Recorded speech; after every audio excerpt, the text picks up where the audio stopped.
Once defined by its poverty and famines, Ethiopia is seeing stellar economic growth as foreign investors grab its land to grow export crops. But while the multinationals make big profits, indigenous farmers are being forcibly evicted from their homes, their human rights abused, their traditions and the environment destroyed.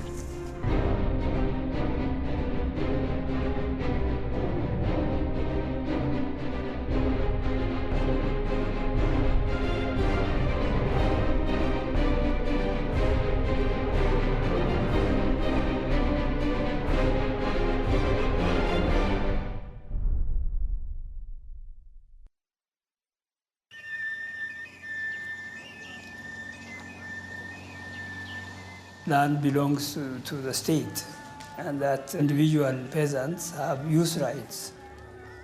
The change that has occurred in the last 6-7 years has been the large-scale investments given out to investors, both domestic investors as well as foreign investors.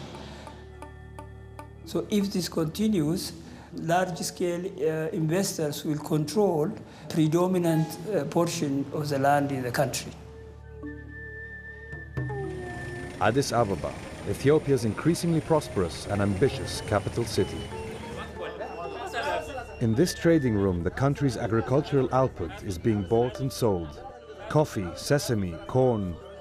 Over the last decade, the Ethiopian economy has been booming. Farming production alone has tripled, and the last 6 years have seen GDP grow by 108%. That growth has been stimulated by a stampede of foreign investors, desperate to get hold of some of the most fertile land in Africa. As a result, a country once defined by its famines is becoming a grain basket for the rich world.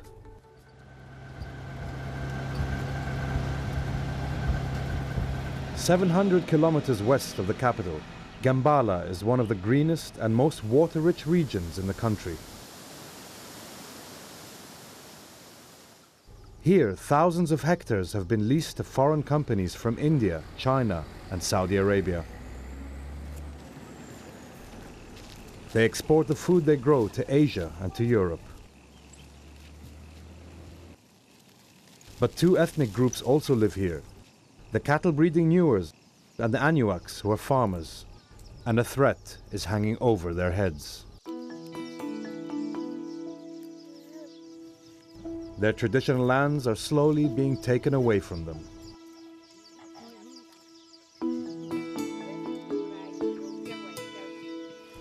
This small Anuak community is one of those gradually being surrounded by large commercial farms.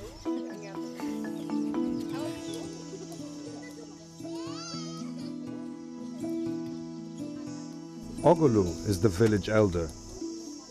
He represents the community in its dealings with the authorities. But farming takes up most of his life. He works the land by hand, without the benefit of machinery or modern irrigation. The survival of the whole community depends on these 2 hectares of corn.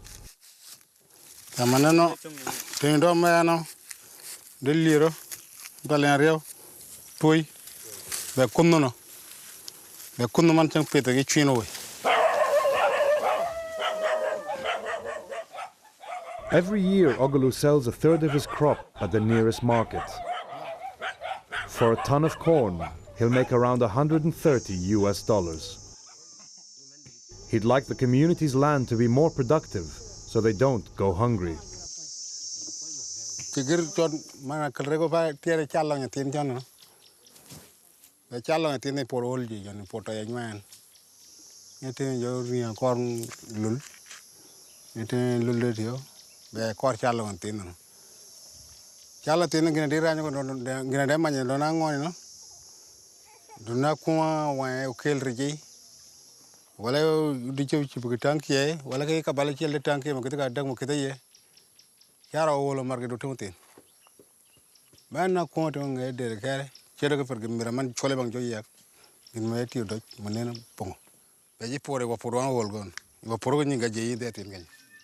The way of life in traditional rural communities like this one hasn't changed in generations.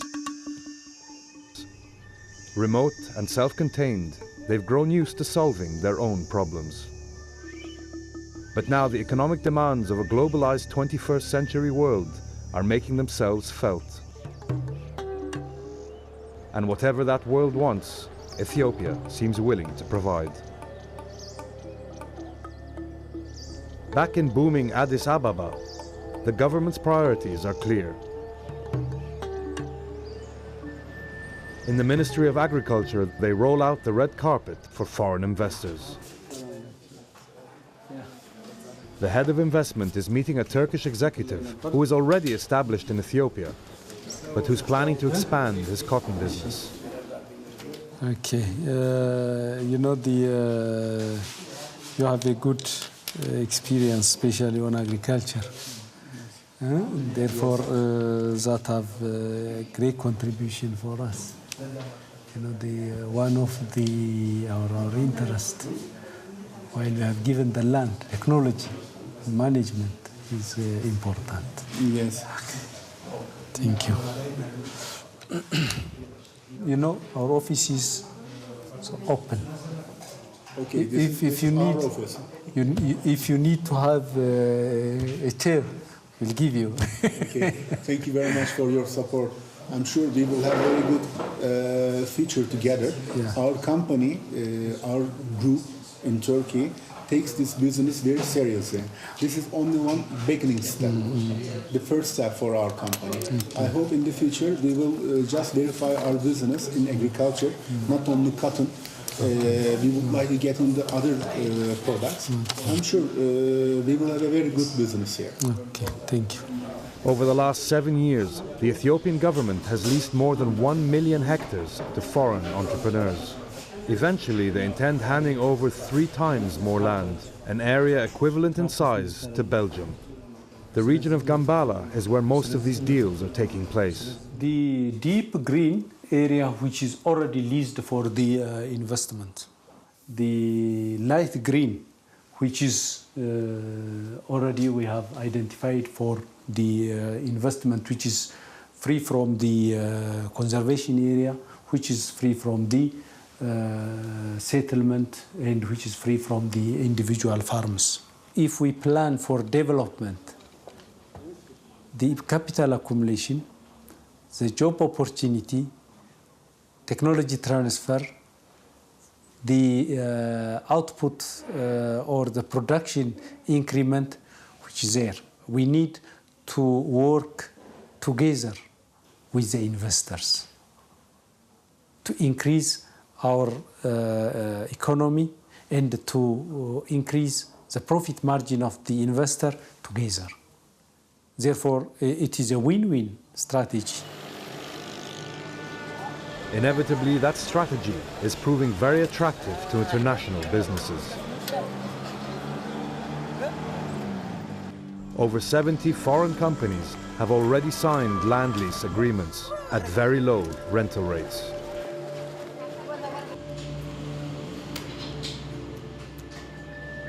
Rent that investors pay is very cheap. It ranges from 5 euros per hectare per year to about 20-25 euros per hectare per year. In other African countries, rent, if you lease land, if investors lease land, the rent is 200 to 300 euros per year. In Asian countries, it even goes up to 400 to 500 euros per year per hectare. So Ethiopia is giving us land very, very cheaply. Ethiopia is now one of the cheapest countries in Africa for foreign investors to get hold of farmland. Ruchi, a large agricultural group from India, pays around $6.50 per hectare per year for its holding here. At those prices, it was a golden opportunity to expand its operations. We are having land starting from there to up to 17 kilometers. This is our farmland, but what we have developed, we are going there. The company grows soybeans to produce oils and biofuels. Soybean. This one is soybean. So last year we having approx 200 hectare.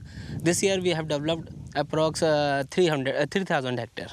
And next year we are also planning just double of current year, approx 6,000 hectare.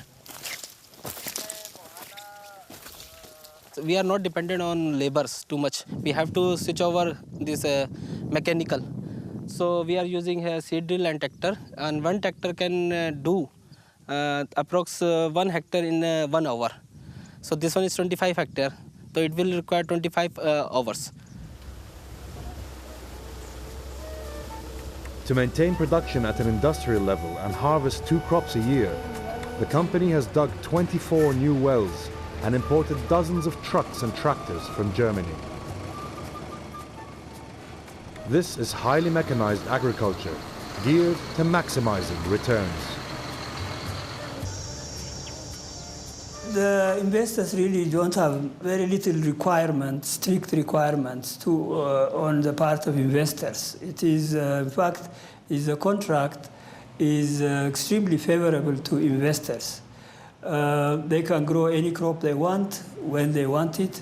They can sell in any market they want, whether it's a global market or the local market. In fact, most of them are not interested in the local market. For instance, I don't know if you visited the Saudi investment, Saudi Star investment in Gambella. They have 10,000 hectares and they're producing rice. This rice is going to be exported to the Middle East, to Saudi Arabia and other places. The people in that neighboring area don't eat rice. Not all the new investors are foreign. Some, like this landowner, are Ethiopians from the dominant Tigrayan ethnic group that currently controls the country. ሰላም ናችሁ? ታደስ እንዴት ነው? ሰላም ናችሁ? እንዴት ነው? እንዴት ነው? አሁን ያሉት እንደዚህ የሚታዩ ሰራተኞች ናቸው ያሉት። የተወሰነ ሰው ላይ ጥበቃ ላይ ያለ ሰው አለ፣ ጥጡ ላይ ያለ ሰዎች አሉ። ሌላ ታች ትራክተር ላይ የሚሰሩ ሰዎች አሉ። እነዚህ ናቸው አሁን እስካሁን ድረስ ያሉት። ይሄ ግን ወቅቱን ጠብቆ ብዙ ሰራተኛ የምንወስድበት ጊዜ አለ። አሁን ለምሳሌ ሃርቨስት በምናደርግበት ጊዜ ብዙ ሰራተኛ ነው የሚያስፈልገን። በጣም አንደኛ በአገሬ ነው የምሰራ። የአገሬ ልማት እያደገ ነው ያለው። እዚህ ውስጥ ገብቼ ድርሻዬን በመወጣቴ በጣም ደስ ይለኛል። ሲደመር በዚህ በእኛ ጋር የሚሰራው ሰራተኛ ራሱ ተቀጥሮ የሚሰራው ሰራተኛ ኑሮ ተለውጦ ማየት በጣም ደስ ይላል። Critics say they use their connections, tax breaks and low-cost credit to buy land in Gambala and elsewhere from which other ethnic groups have been ejected. A few remaining locals do get hired as farm laborers, but the wages are pitifully small. These men earn around $40 a month.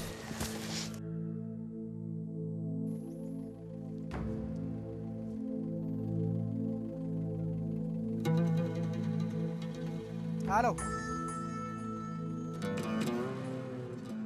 Benefit to the local population is very little. They've taken away their land, they've taken away their natural resources, because these investors are clearing the land, destroying the forest, cutting down the trees. So far, the government claims that one of the aims of this investment was to enable local areas to benefit by investment in infrastructure, social services. These benefits are not included in the contract. It's only left up to the magnanimity of the investor. And those investors, both foreign and Ethiopian, have been displacing people on a massive scale. Having seen in Gambella, they are now taking away people from their places of livelihood and putting them in resettlement. To get farmers to give up their land, the government has launched a so-called villagization campaign, which involves moving people from their scattered homes into purpose-built townships.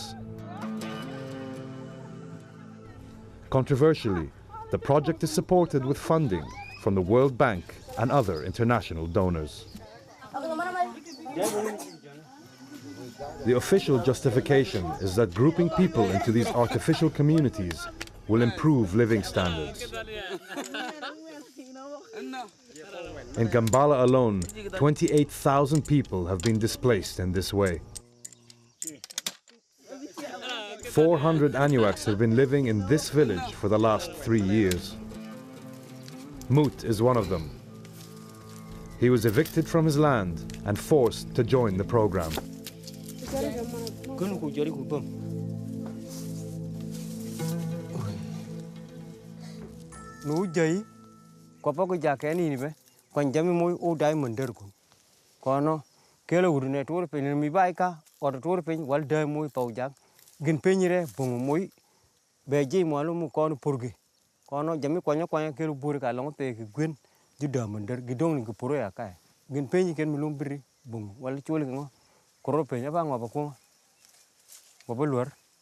Hey! Ah! Yeah! Hey! Hey! Hey! Kare, yamana monana ikelu goto. Ni ngomoy ni chiri kipere ni ngomoy kalipere ni chana ginije iritu. Ni kona ngomoy atu body per irina. Ngomoy ne char ni pa mo keto. Wo beru ta ya. At the regional office in charge of the project, they defend the merits of villagization. They are not displaced. Objective to bring change between them. To bring change between them and to bring food security in the area level, in the family level. To bring this, these people must have to stay together. Our people living scattered in kilometer difference. Since they are living like this, we cannot give them water, clean water for each person, household, school, and agriculture inputs, and health service, unless they are together. The government says it gives the resettled families food aid and 1 hectare of farmland. A villager called Ormot showed us around.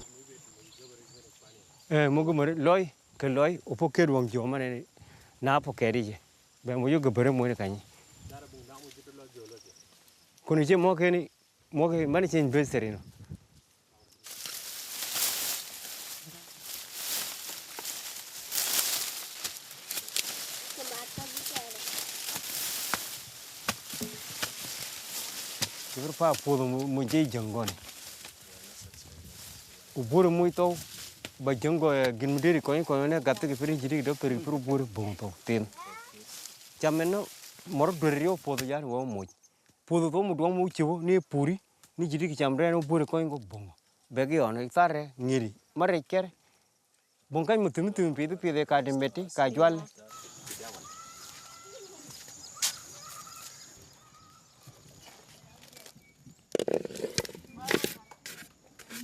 This woman, Arietta, agreed to move to the village because she thought it would be easier to care for her children there.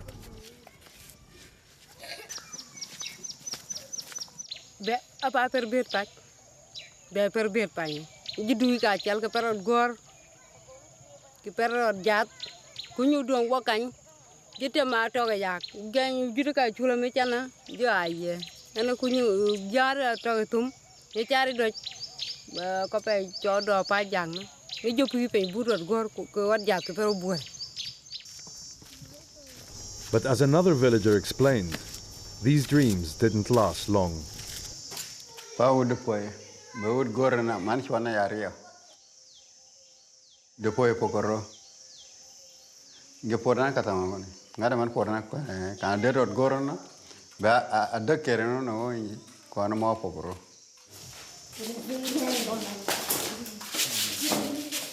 While they're waiting for the school teacher, the children work in the fields belonging to the investors.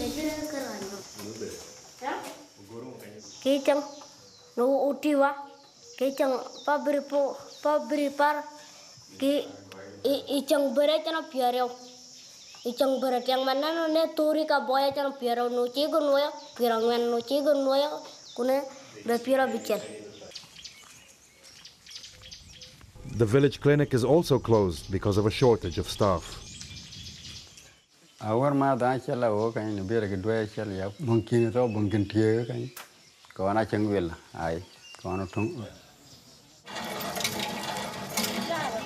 In fact, the only promise the authorities kept was providing access to water.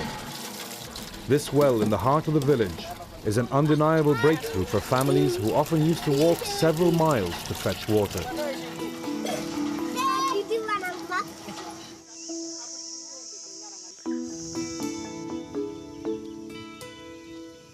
Back in Ogulu's community, the men are getting ready to launch a canoe they have painstakingly carved from a tree trunk.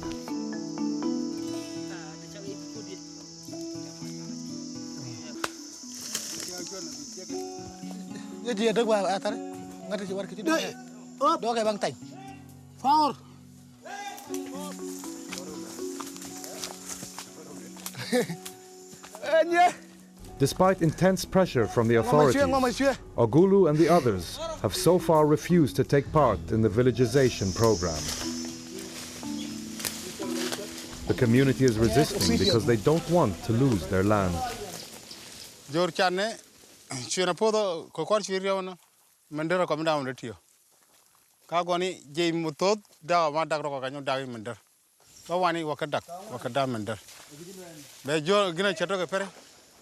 Man no tak jobi investor nyowe be wit pon moy man porko pour bare bung grangari ma jodana ket pon mo kangi tan dajo man der ni pon tan tan ni ba pite gon woni don ka nyona atore ya pon mo wa jekto ba kunya det.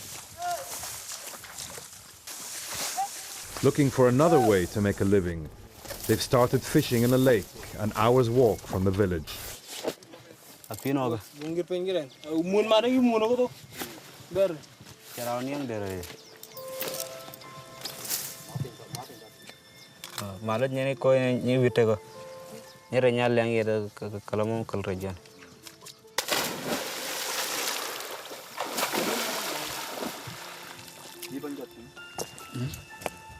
ye jaro kuy no ye boy joni ke pet ke jem baras no do jono go goye benyen kay chutale no jono go goye benyen je boye go rajiri ma got